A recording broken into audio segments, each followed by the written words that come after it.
nandito na naman ang Maludil Santos para po magbigay ng reaction dito po sa kita Terisan nga dahil nagsalita na nga po na siyempre sino bang magulang ang hindi masasaktan? Sino ba ang magtatanggol sa kanyang anak? Siyempre, ang magulang lang, si Tatay Rizal. Pakinggan po natin ang kanyang opinion po dito at bibigyan po natin ito ng opinion or reaction bilang isang magulang. Nasaan na yung tinatawag na ganun araw? Kaya nga. Yung iba-iba man na. Isa-isa ang minamahal nila. At nung umuwi tayo doon pa din, nakita mo naman yung kung gaano kahirap ang trabaho ng Dudong, ano? Oo. Ano masasabi mo doon pa din? Kay Dudong. Bili ko kay Dudong. Sa kanyang ginagawa? Oo. Kasi yung mga babae niya nakita ko na maganda. So, pulido. Oo. Maganda pati yung mga sabi yung ano, yung tao doon. Yung ano. Yung cladding. Oo, maganda pala yung pang-building. Maganda pala yun pa din. Pag nagpagawa tayo ng bahay ulit. Cladding. Maganda pala yun. Oo. Kaya kay Dudong, sobra akong bilib sa... Con Giulio, insegnante di inglese su Superprof. Di ba, mga kapatid, si Tatay Rizal talaga grabe ang paghanga niya kay Dudong. Ano po? Kaya para ano po, na tayo po wala nang ginawa kundi ibas sila nilangga. Ano bang mayroon? Bakit hindi tayo magkaisa? No? Lagi na lang po bawat po na mayroon opinion tayo, bakit ito pong mga basher hindi na po matigil-tigil, po? At gaya nga po ni Tatay Rizal, sino ba magtatanggol sa kanyang anak? Siyempre, yung magulang. Si Tatay Rizal.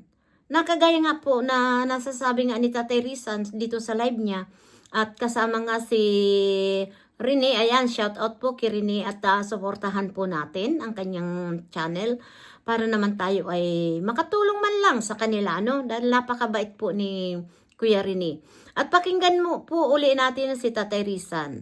Ito po.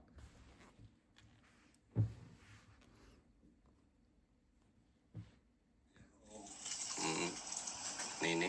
Pag nagbuo sila ng pamilya nila, hindi happy na sila. Ay, Yes! grabe. Yung mga basher niyan pa din, may isay. Wala silang magagawa kung talagang yung dalawa magkatuluyan. Kumbaga po, Oo. kayo may masasabi pa kayo kung magkatuluyan yung dalawa talaga. Oy, wala. Wala na. Hindi man kayo makikisama. Oo, Ay, wala na. tama, Tatay Rizal. Kaya yung mga sinasabi ko dyan sa mga viewers natin, sa maglangga, huwag na tayo magsilusan, maginggitan, Gawa ng Tama. kasikatan, yung combine na lang para maganda. Oo. Yung sabing tahimik ang Rosil community. Magandang gawin yan. Ay, pwede, ano pala, madami, nagtanong din, nag-enjoy ka ba daw doon sa Davao? Ay, siyempre. Oo. Masaya ba ako? Ay, talagang nag-enjoy si Tatay Rizal. Kaya, napansin mo baga, wala ako, pagkaluto ko, wala na ako. Nandun na ako sa baba. Kasi nalulungkot ka. Ayaw ko mag-stay dito. Kagaya ngayon, kung di ka nagdating, ako lang baga dito. Yun, tulog pa. Pagkapalinggi ko, nagano na kagad ako. Anong nasasabi mo kay, nagbanding kayo doon ni Gawe? Alam niyo po, malaking bagay din po si Kuya Rene sa pamilya Morales. Alam mo kung bakit? Sa ngayon na may pinagdaanan sila, Tatay Rizal, sila Richelle, di ba, malaking bagay ang presensya ni Kuya Rene, mga kapatid sa pamilya Morales. Dahil kahit papaano, nandiyan, nakakausap ni Tatay Rizal, at the same time po talaga, doon ako umahanga dito kay Kuya Rene. Dahil hindi na iba po ang turing sa kanila. Di ba po? Kaya, grabe ang paghanga ko rin po dito kay Kuya Rene na nandyan para sa pamilya Morales. Tingnan niyo po. Ay, sana naganda, nagustuhan niyo yung video ko dun sa... Magandang yung banding. Ano? Oo. Talagang close na close. Siyempre naman, hindi naman tayo plastic na tao. Yun. Ayun! Tama ka, Tatay Rizan. Tayo makiharap eh. Kahit ganito lang tayo, walang pinag-aralan eh. No, Tatay Matalino pa rin. Rizan. Bilib ako sa sarili ko. Bilib talaga ako sa sarili ko. Mga Kasi pwede, kalaga. di pwedeng walang pinag-aralan. Di baling walang pinag-aralan. Basta may respeto, yun ang Oo. pinag-importante. Ang mahalaga talaga, Tatay Rizan, ay respeto. Paano ako makisama. Mm. Hindi yung nakikipagplastikan ako talaga. Wow, Ako, tama kuya. Ayan, Tatay Rizan. maharap. Ay, tama, no? Kung ano ako noon nakilala nyo, simula noon. Umpisa hanggang ngayon, ano? Ganito pa rin ako. Kaya proud na proud ako kay Tatay Loyal, Rizan. mga kalangga. Kaya, ganyan dapat. Mag-combine na lang tayo sa Ay, bro. mag-enjoy tayo. Panahin mo. Mga English mo na yan ay kahit ako, di ko alam yan. Ano tawag doon pa rin? Magkaisa. Hindi, nung mapunta sila dito. Meet and greet. Ano yun? Ano? Meet and greet. Ayan, meet and greet. Oo. Mag-meet and greet sa Rochelle Kasi naman Anniversary. tayo sa dalawa. Oo. Yan ang tamang gawain niya natin. At saka bakit pa di yung yung picture daw ni Dudong diyan sa Saan? sa kwarto ni Nini na inalis daw. Totoo ba yun? Hindi. Hindi naman, inalisa doon baga. Oo, doon naman baga. Ando sa may siguro nilinisan. Nilipat Oo. Quando la pista chiama, Alam niyo po mga kapatid, Signor Forza è la nuova sa totoo lang po talaga mga kapatid, yung picture ni Dudong at ni Langga ay inalis muna. Dahil alam niyo po ba, kapag kayo po ay namatayan, buong bahay po yan, i-general cleaning, linilinis po. Siguro si Langga, inalis muna para punasan yung picture. Bakit nga naman aalisin yung picture na yun na yun ay napaka-importante kay Langga, di ba po? Kaya minsan po talaga nakakapagtangka ang mga bagay na ito na dapat po tayo ay wag masyadong mag-overthinking dito sa buhay ng maglangga. Kasi nakakalungkot po talaga na sinusuportahan natin. The same time, tayo din po ang magkikritiko o magbabas sa dalawa. Instead na unawain na lang na kamamatay lang nga ng kanyang lula, ay talaga pong nag-general cleaning. Lalong-lalo na doon po sa mga tinutulugan nung matanda na nawala. 'Di ba? Ganun po dapat. Huwag po tayong masyadong wala lang hindi. Ay, inalis na yung picture. Nag-overnight lang kung ano-ano ang mga sinasabi. Hindi dapat ganun. Kaya ito po, pakinggan natin si Tatay Rizan. At saka di ba pagka may patay dito, lahat ng ay nililinisan, general cleaning Ano mo yun nandiyan sa may harapan? Nililinisan yun. Kaya huwag nyo sabihin na inalis. Oo. Paano aalisin ni mahalaga yun sa kanya? Diba? Tama. Mahal ng langga nyo, aalisin. Oo. Mm. So ayan, may mensahe si Pading Rizan, sana naliwanagan ng lahat. Ay, grabe. Kaya magmahalan lang tayo bawat isang grupo. Huwag na mag-inggitan, huwag na magsilusan. Unang silipan. Oo. Oo. Alisin na natin yung kumbaga sa ituring na lang yung bawat isang pamilya na lang. Yun. Magkakadugo, ganyan dapat. Mm. Mas maganda pang pakinggan yung mas masarap sa taingang pakinggan yung masaya bawat isa. Oo. Tama yun. Kaya salamat ako sa inyo na wala sawa sa inyong nagsusuporta yung sa inyong langga. Andiyan kayo lagi. God bless sa inyo. Mag-ingat kayo palagi. Oo. Si Tita Lia pala, ano mo? Ay, si Tita Lia. Tita Lia, ingat. Love you. Tita Lia. Ew, Tita Lia. Ito nga siya. Ngayon, o bukas pa. Ngayon yata.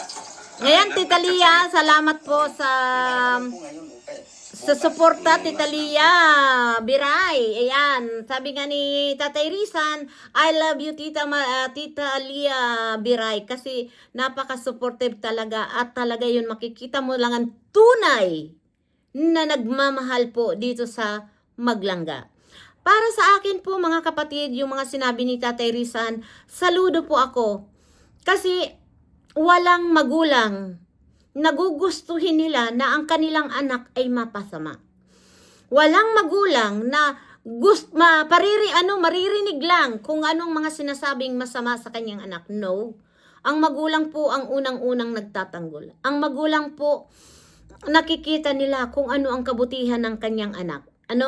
At dito hangang-hanga talaga ako kay Tatay Rizan at saka kay Kuya Awi na nandyan ang suporta niya sa kanyang mga anak, no? Gaya nga, kung sila sakali man na magkatuluyan si Langga at si Dudong, masaya tayo. Dahil nakikita naman natin ang pagpupursige ni Dudong sa kanyang mga beneficiary at the same time po, iyan na po ang pinakatrabaho ni Dudong. Di ba? Dahil hindi naman po abang buhay siguro po na nandito tayo sa social media. Pag nagkatapos po silang magkaroon sila ng business. 'Di ba? Napakaganda po yun sa future nila na bago man sila lumagay sa nasabing ang pamilya, magkaroon sila ng pamilya, mayroon na silang pundasyon. Hindi na po sila mamumroblema kung saan sila kukuha. 'Di ba po? Kaya, abang nag-aaral po si Langga, si Richelle, si Dudong naman po ang gumagawa ng kanilang kinabukasan, yung future nila. Para pagdating ng araw na nakatapos si Langga at gusto na nilang magpakasal, mayroon na silang puhunan at mayroon silang dudukutin nga. Sabi nga, kung may itinatago, ay mayroon dudukutin. Ayan lang po ang masasabi ko po sa dito sa mga basher na wala pong magawa sa buhay nila. Picture lang, kailangan pang mayroon issue. Diba? Dapat wag nan po dahil lahat tayo po. Sabi nga ni Tatay Rizan, yung picture bakit aalisin? Ay yung picture ng mahal niya. Tama nga naman po. Tayo naman po ay wag na masyadong overthinking. Wala lang tayong makita ng, hindi sweet si Ruel kay Richelle. Si Richelle parang ang dami ninyong pinakikialaman mga kapatid. Ayan, suportahan na lang po natin si Ruel of Malala, Richelle Morales, at igit sa lahat po, suportahan natin si Tatay Rizan at Kuya Awi bilang isang magulang ng dalawa, ng maglangga. Kaya po, ako'y nakikiusap po sa inyo, mga kalangga, mga ka-Rochelle community. Tuloy-tuloy lang po ang suporta natin sa dalawa. We love you so much. God bless you po. Ay tigil-tigilan na ang pagbabas nyo dahil wala kayong mapapala, mga kapatid. Hindi na kayo pinaniniwalaan. We love you sa inyong mga bash. Bye-bye po sa inyong lahat at sana po talaga, please lang po. Magkaisa na lang tayo. Magto-2026 na. Bago-bago naman, mga kapatid. Magkaisa na lang tayo. Alang-alang sa mga tinutulungan ng maglangga. Diba? Suportahan natin si Ruel of Malala, Richelle Morales, si Tatay Rizan, Kuya Awi, Angeli, at sino pa? Jan Lindon. Lahat po natin suportahan. At kung hindi pa kayo nakasuporta kay Malo del Santos at hindi pa kayo nakasubscribe, please subscribe po naman mga kapatid. Thank you so much.